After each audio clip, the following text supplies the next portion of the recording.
Hey, this is Wes Bailey at Wes Bailey, attorney at law, and it's going to be a long form content, not too long, but pretty long to kind of help people out. If you go to my Facebook page or my Instagram page, you're going to see maybe a minute or two of things we talk about. But today we're going to talk about family law issues, and you get the minute here and a minute there, but kind of try to bring it all together today. So, number one, if you're going through a divorce in Louisiana, you always have to be separated. Okay. That means different homes, different roofs. So you got to have a different roof. A lot of people lie about that. We know that. You're gonna get people that lie, and they lie to the courts, they lie to family, they lie to friends, whatever. But Louisiana law says you have to be separate and apart for 6 months or a year if you have children. There's exceptions to that, and that's where you need an attorney. So this is all just kind of to educate you on how these things work, how these things are going to affect you, and what you need, because there's a lot of things you can do on your own before you get to an attorney, but I want to educate you first. So the separation is always a must. Always have to have separate roofs, you can't be in separate rooms in the house, roofs, different roof. Think of a different place. Think of a, mom, dad situation. Someone lives at the home, someone lives in an apartment, someone lives in a trailer, whatever that looks like. If you have kids, it's got to be a year. And during that year, you can file for divorce and deal with all those issues that are going on as far as custody is concerned. So you don't have to wait till the divorce is over to deal with custody.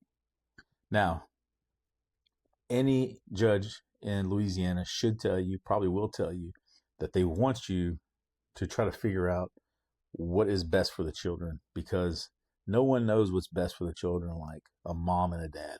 Those are the children that you know their situation, their daily activities, their schedules, their eating plans, all that good stuff. And going to court with a judge who doesn't know, and he's only going to hear the best side of your story and the best side of the other story, and then they're going to hear the worst about what you have going on. It's not really going to give you the best outcome. And usually the family law court gives people a very bad taste in their mouth, because it's serious. It's terrible things that people have to go through. So you want to be able to try to find a plan that might fit you. It's not always possible. You're not always working with the person on the other side that wants to work with you. That's okay. Of course, if you can't, and if you can, you still want to get an attorney, because you want to be able to kind of memorialize, put it on paper. Okay. Put the custody plan on paper. Put what is, the plan for holiday schedule. That's coming up pretty soon here. Those are always an issue in Louisiana. We got a ton of holidays. You got Mardi Gras, you got Easter, you got Thanksgiving, Christmas, summer vacation. And then there's those issues that keep on popping up, such as, school, where the kids are going to go to school at. You have a variety of different schooling options now. You have public school, private school, charter school, homeschool. Custody is not an easy thing. So that is why we always recommend having an attorney, because you got to think about all these different ins and outs of what's going on. An attorney's not going to just go into court and rake your other half over the coals. They're also going to be able to be there to guide you. That's why we're putting out this information for you, so you can be able to kind of have an informed decision before you get there. That's custody. Custody is always going to be about the best interest of the children. That's found in the Louisiana Civil Code, and that's generally what goes on. So a judge is not going to worry about how you feel as a mom or you feel as a dad. They're gonna worry about the best interest of a child. So that is going to be number one always. Of course, you're going to have people, and I'm probably going to have people in the comments and people in these videos that are going to say, that's not what the judge did. The judge knew this guy, or the judge found out about this, or the judge used it. I know. I'm not gonna belabor what happens in your individual cases, because a lot of things happen, and the news will tell you all different things. I'm saying that for the law, it's got to be about the best interest of the children. And I've seen a lot of great hearing officers, a lot of great judges go by that and go through it strenuously and labor through that. So if an attorney is going to tell you that a judge is going to go through that, they're telling you the truth. The best interest is got to control what's going on with the kids, and there's a number of elements in there. You can find it now just by Googling it and seeing what the best interests are of a custody case. So that's just a dealing with custody, and there's varieties of custody: joint custody, split custody, sole custody, and it's all depending on various factors. So the most common that you're probably into seeing in life is probably joint custody, where someone is where the domiciliary parent and the other person gets the kids for a certain amount of time, and they get them during big breaks or get them in other times. Excuse me. The best is for the children. So whatever works for the children is what works best for the parents too. How the parents are is a big deal too. So what's going on with the parents, their work schedule, a lot of issues that define what goes on with a parent is there a criminal history? Is there a drug history? Is there abuse history? Those go in heavily into a custodial agreement, and you have to vet those things out too. Those are things that lawyers will ask about. Those are things that lawyers will bring up: alcohol, drugs, criminal behavior. It happens on both sides. It happens for males and females. So men and women have all these problems. We're humans, so you see a lot of different varieties of custody issues going on. Split custodies, of course, are the 50-50, mom, dad share a week and a week, or they split the weeks up and the kids live very close to both parties. And that's a great thing. And as much as they can see each parent is the best of the best, if it's possible. Everybody has to work together on those things. So, and then you have your sole custody, where something very, very difficult happened. Maybe there was some severe abuse, severe molestation issues, or things of that nature that hurt people, and those things get brought up.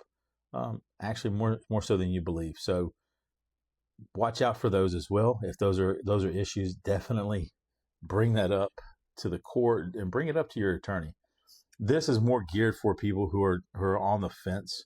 If you don't have an attorney and you're thinking about an attorney and you're looking for information, this is to gear you towards someone who say, hey, this is all the information you need. The flip side of all this is also support. So child support, spousal support, interim spousal support, healthcare, all those things also weigh into a divorce, and they are hugely important. One, you got child support's got to be able to maintain the child's life, the food, housing, clothing, schooling, things of that nature. You also have interim spousal support. That's a support to keep just the status quo of the household going while the divorce is pending. That's a huge issue. And then you have permanent spousal support, which has its own litany of issues. A lot of people are going to call that alimony. So how does that look? It's looking a lot different today than it did 20, 30 years ago because of roles we play in society as a husband and wife. So you really want to talk to someone that deals with that. Not your buddy. I know you want to talk to your friends, you want to talk to your family, which is super important to have that emotional structure. But the thing about it is talk to somebody that's in court a lot about this stuff, because where you're at, let's say you're in a certain parish, and knowing how that parish deals with certain things is always going to be the biggest factor. Knowing, what has happened, what is the likely case. Your friend down the road might say, well, you should have this, this, and this. But I promise you, your friend, your buddy, you may not know everything that's going on behind closed doors. And their custody plan doesn't look the same as your custody plan. And they may blame it on their attorney or blame it on their judge, but are they telling you the truth? So you got to ask yourself those questions as well. there's a number of issues that go on like that. People just don't tell you all the truth all the time in their custody cases, but they will give you their 2 cents. So after all that's said and done, dealing with child support, dealing with interim support, dealing with spousal support after the fact, if those things are applicable, sometimes you can agree to all those things. That's another thing that people don't understand, is that you can agree to child support, you can agree to spousal support, you can agree to all those different things because you, the husband, the wife, the mom, the dad, you know your financial situation. And as the world turns, finances are a huge issue. So you know the deal. You know how much the house costs. You know how much the electricity costs, the car costs. You know if you're in debt. You know if you're out of debt. You know if you're underwater or if you're barely getting by. Those are issues you want to have with your spouse. And so giving you this 15, 20 minutes on YouTube is just to kind of spur the mind of what's going on, because groceries are not going down. Gas is not going down. Car bills aren't going down. To maintain a household and to maintain children, to maintain their lives, difficult thing. And that's why a judge or an attorney might advise, hey, let's see if we can, I don't know, maybe come to an agreement where you don't go bankrupt. And that happens in family law. I promise you, people go bankrupt. And I want you to look at that, look at those kind of conditions in your life. Third thing, and I brought this up earlier in another little small video, community property. What does community property look like? Community property is the things that you've acquired during your marriage, not your separate property, not the things that you have that you're talking about, like the car you had in college and then you got married, or things that are exceptions, which could be inheritances that you might have, or things that you bought before the property, or if you have a prenup. Prenups are definitely something that you need to check into that may give you a separation of property as well in a different way. That happens. So community property is things that you've acquired during the marriage. So when you get married, until when you get divorced, those things that you're bought together are yours together. You don't own one half, the other person owns the other half. It is one whole. You own one half of the whole thing. So if you have a house and you want to kind of deal with selling that house, what do? Well, you might have to sell that house. The house might have a lot of debt on it.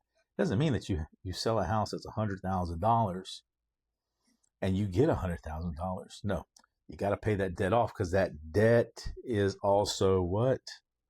Community debt. So the debt that you have together, the credit card issues, the house issues, the car issue, all that debt. It's not just the asset, but also the debts.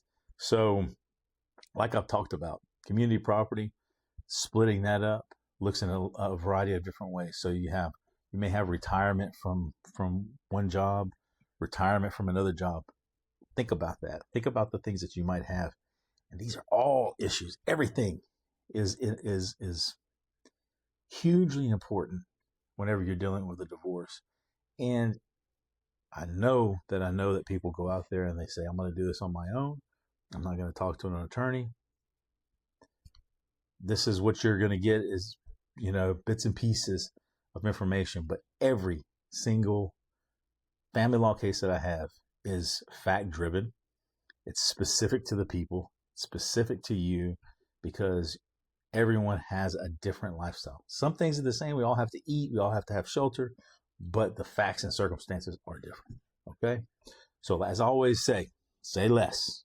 Call Wes, 337-404-7716. And if you want to hear more, you want to go into depth, and you want to talk about this stuff, you can always send us a message, send us a DM. Our emails are out there. Our websites are out there. We'll put it all out there for you to be able to get a hold of us. But we wish you the very best. And we are always rooting for you and rooting for your life. Have a great one.